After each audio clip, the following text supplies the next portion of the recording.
Alright, today we're going to be talking about redoing wheel bearings and replacing everything with all the stuff you see here. I went ahead and bought a new wheel bearing kit because my tires are super old and I'm not really a big fan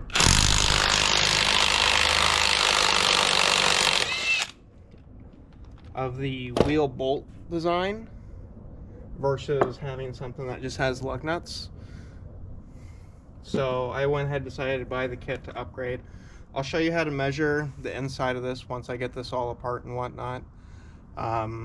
Basically, the tools that you're going to need, you can just break all your lug nuts loose with like a wrench or whatever. I got an impact because this is what I do for a living. Suggest a pipe wrench, some sort of channel lock, nail nose pliers, a hook, a nice pair of pliers. A micrometer is going to be really super important for measuring the actual specs of the axle. A block of wood, and probably like a bigger hammer. This hammer will be alright for now though. So first things first, this one, it already has a bearing buddy on it, and we'll go ahead and take these other lug nuts, their wheel bolts off. We're not going to be putting any of this back on.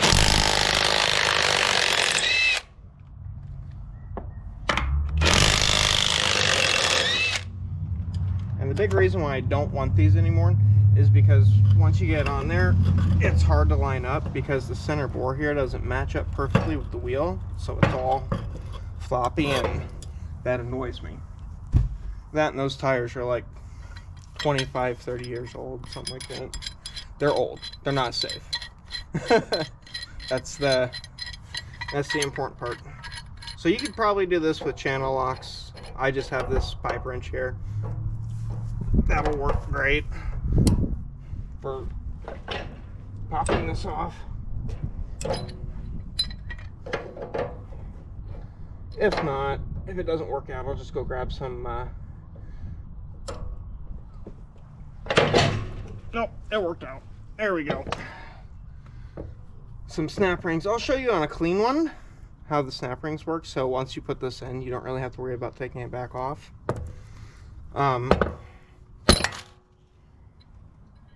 This is not a clean job.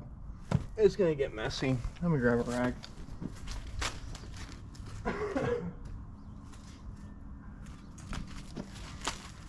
So once you get inside here, you might have a dust cap that looks something like this versus a bearing buddy, which if you don't have a bearing buddy or something similar, I would highly recommend it versus just a regular dust cap, so that way every time you don't have to redo it.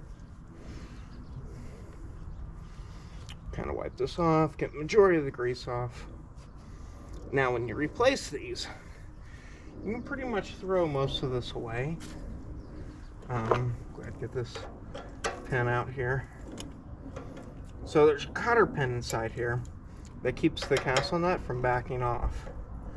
And this, not only does it essentially keep everything attached to your trailer or car, because this is the same process that you would do on like an older car with spindles versus like a bolt-in hub. This is where the hook comes in handy. This is typically a hook that would be used for like hoses and stuff like that. So you're just going to take it, put it right in here. You want to come a little bit closer so they can see this part. So already bent the ears back, put the hook in, cotter pin out.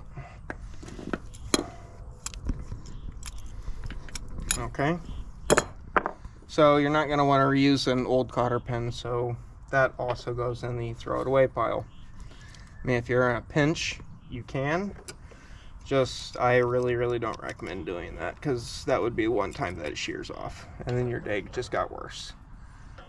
So this shouldn't be really tight at all, but it's to be expected around that area that there might be some corrosion buildup because this is a marine application. So you can see on this nut, I'll show you when I get it off, that there is some corrosion on it, but I'm not really going to worry about it because it's on the nut and not the axle. So right here, you see that there is just a little bit of corrosion on it. Whatever. It's an old trailer. So then you're gonna save the washer, save the nut, because those are mated for your axle. And then inside here are the wheel bearings and the seal. So wheel bearing, there's the front one. And then the back one's gonna be behind the seal. I would take this out and redo it and look at it, but I don't care for all intents and purposes because I'm going to throw that away. So this is the actual axle face itself. And if you're going to order new bearings, or if you're going to order a new hub kit, whatever, this would be the part where you're going to want to measure it. This micrometer here, you could probably pick one of these up at Harbor Freight for like $10, $15. Go ahead, turn it on. I've already got mine set in inch fractions.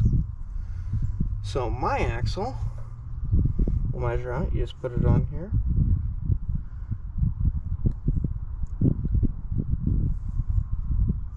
So it's going to be 1 3/64. Or yeah, 1 3/64. That's my axle diameter. And then the next measurement that you're going to need is going to be for the seal. And the seal rides on this little ridge back here. Get that out of the way. And that's going to, mine is 1 15/64. Or 1 1/4. Or 1 1/8. Yeah, because even though mine was zeroed, I now close it all the way and it says 1/64. Negative 1/64. The screen went dark. Just touch it. It'll be okay. It's still a recording.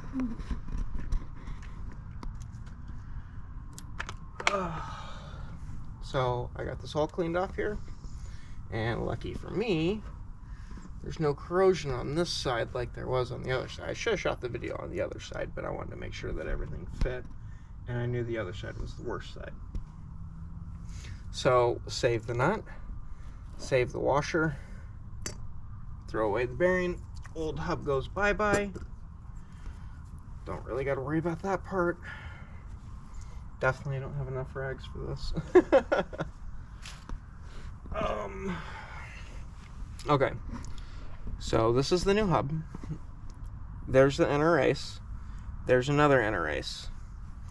Another thing to note is your axles might be tapered, meaning one end's larger than the other.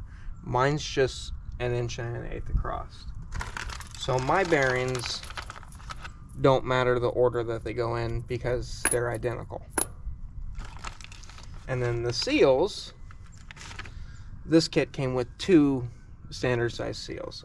I'm going to be using this one because this is the one that fits. This one is way too big. That'll never seal. That won't do me any good. So that'll also go in the trash pile.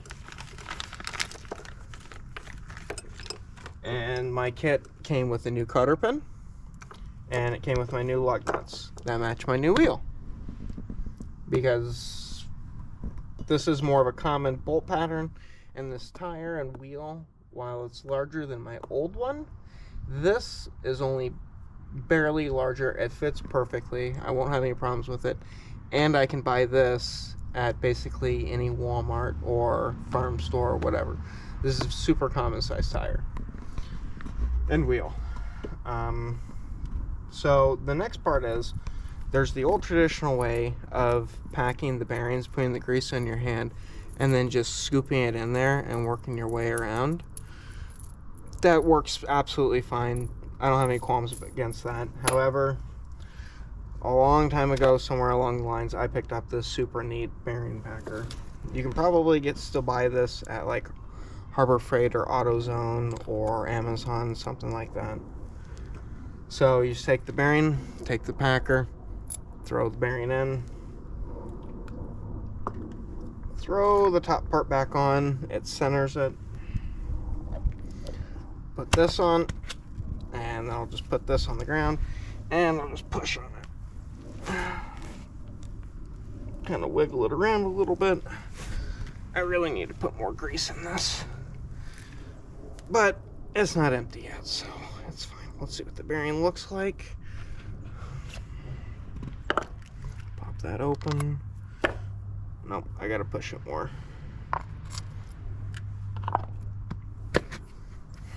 These are super neat.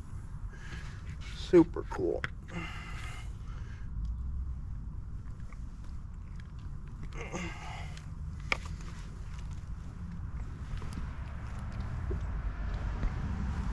Okay, let's see if that did the trick. Yep, this bearing is packed. Okay, so as you can see, it pushed it down. There's a little hole down there, forces all the grease through the bearing, and the bearing's full of grease. So we'll take this first bearing, drop it right down inside here. Good to go. Wipe off this edge a little bit because I bumped it. Don't really have to, but I just like it to be nicer and cleaner. So you're going to take your dust seal. So this side, you can see inside here, there's a little bitty spring. You want that to not be on the outside, because if you try to force this on like that, it's going to pop that spring off, and this is just going to not seal at all. So this part's a little bit tricky. So you're going to set it on there. This is part of the situation where you're going to take the block of wood, put it on there, whack it, check it, whack it some more. That is flush, it's in there, it's ready to go. So we'll repeat the process for the other bearing. Drop her in there, drop this part in there, put this on there. Think to myself, why didn't I put more grease in this? And wiggle it down. So much quicker and so much easier than doing it by hand. But I'm not gonna knock doing it by hand because I did it that way for a long time.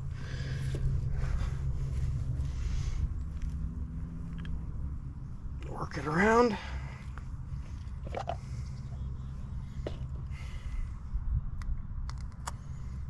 All packed up, nice and neat. Throw that in there. Now this bearing is going to go on the front. So what I'm going to do now is I'm going to take some of this extra grease here, and I'm just going to put it on that axle.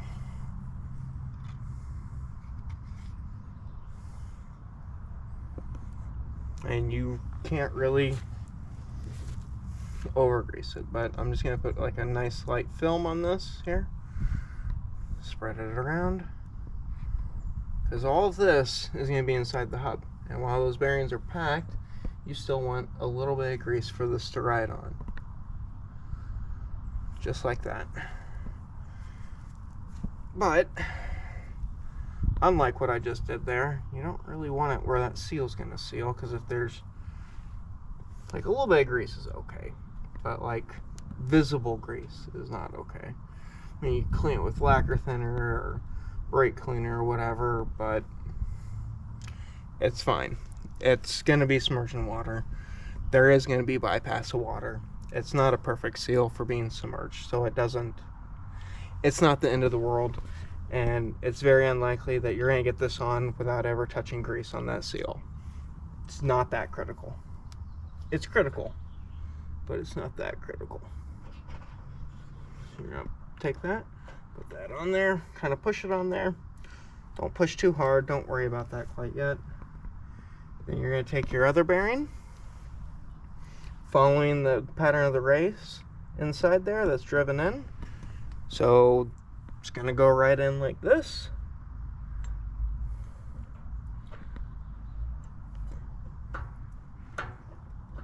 And this is the part where putting that grease on there helps that slide right in there, just like that. And that washer that we saved from earlier, wipe that off because I somehow managed to get mud on it, which is not really what we want on it, but wipe it off real good, pop it on there. Now a lot of people are going to be like, oh, that's not enough grease, that's not enough grease. It's fine, we're putting the bearing buddy on it. And if you don't know what a bearing buddy is, you're going to find out here in a moment. And why I highly recommend them. And you want to try to get most of that dirt and grit out of there. I mean, you could spray this off, you could clean it really good. This side wasn't that bad. Most of what doesn't look nice in here is just old grease. And ideally, you'd want to get that out, but we're doing this quick. One go. Start that on there. Turn it, turn it, turn it. I'll push back on this. Alright. So, because I've got this with new bearings and a new seal and brand new grease, my cotter pin hole is from the side right here. Now, if you're using old bearings, you would want to go ahead and just pop that back just a little bit so you can get the cotter pin back in. However, this is all new stuff, and it is going to move just a little bit, the first little bits down the road. So I'm going to take that, and I'm just going to turn it just a little bit more to that next notch. See how tight that is? It ain't too tight. It's just right. Take that new cotter pin, find the hole. This cotter pin's a little bit long. Yeah,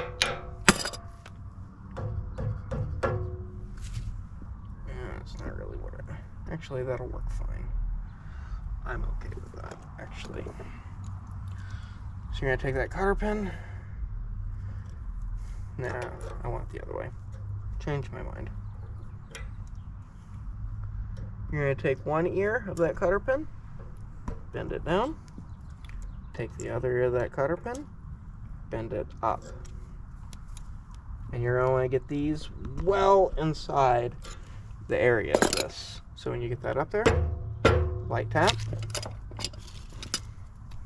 This is the long one. Get that up there, push that back, light tap. Now what I'll do is, after I get the ears down, I will pound those back just a little bit so they're pushed over the nut just a little bit. But this isn't going anywhere. This is fine. So the bearing buddy.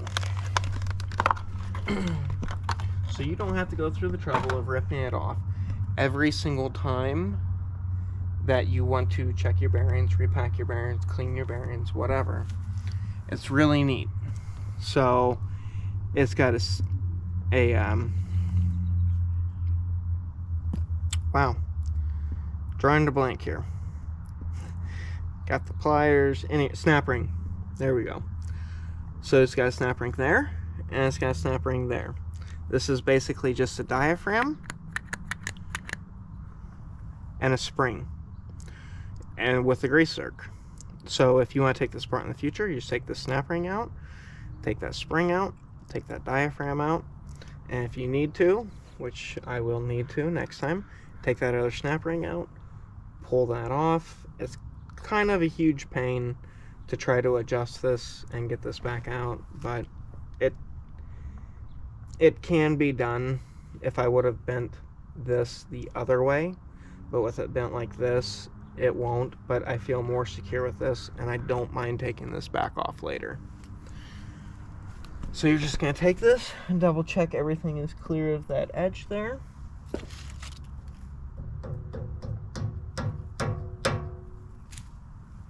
little bit close. You're going to take your bearing buddy. This is where a slightly bigger hammer would be helpful, but I've also got a block of wood. You're going to want to get that pretty well square to it. Hold it up there. Get it started. I got it a little bit cockeyed, so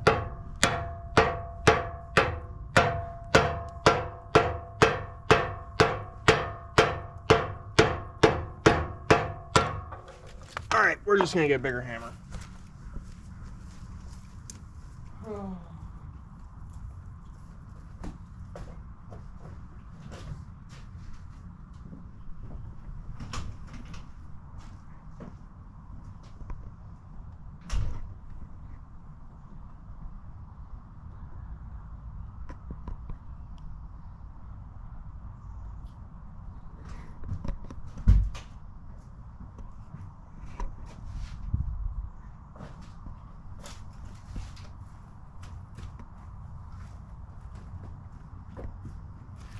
Just kidding, my other hammer's completely missing. I put it away or something where I left it at work. So we're just gonna use a bigger block of wood.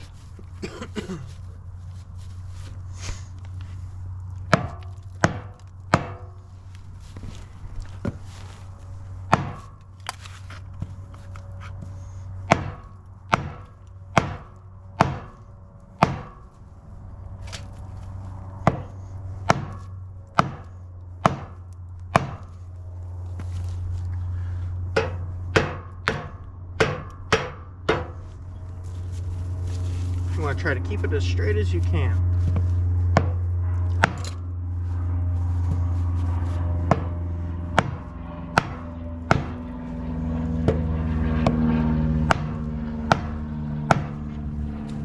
All right. Oh, a little bit more.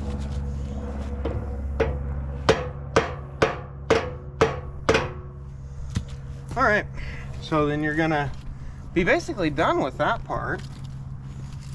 Wipe all the dust off if you want to. Alright, so after that step got it all wiped off, then it is time for the new wheel. Set it up here.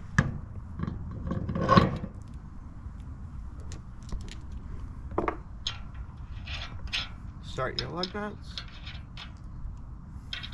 And this kit's really nice because it came with the bearing buddies, it came with the seals, it came with the bearings, it came with the hub, and most importantly, it came with matching lug nuts, so I don't have to try to figure out what size I need. I was able to just order it all. And later on, after I get it out of the yard and back down off jack stands, I'll go ahead and torque these. For now, you see your star pattern?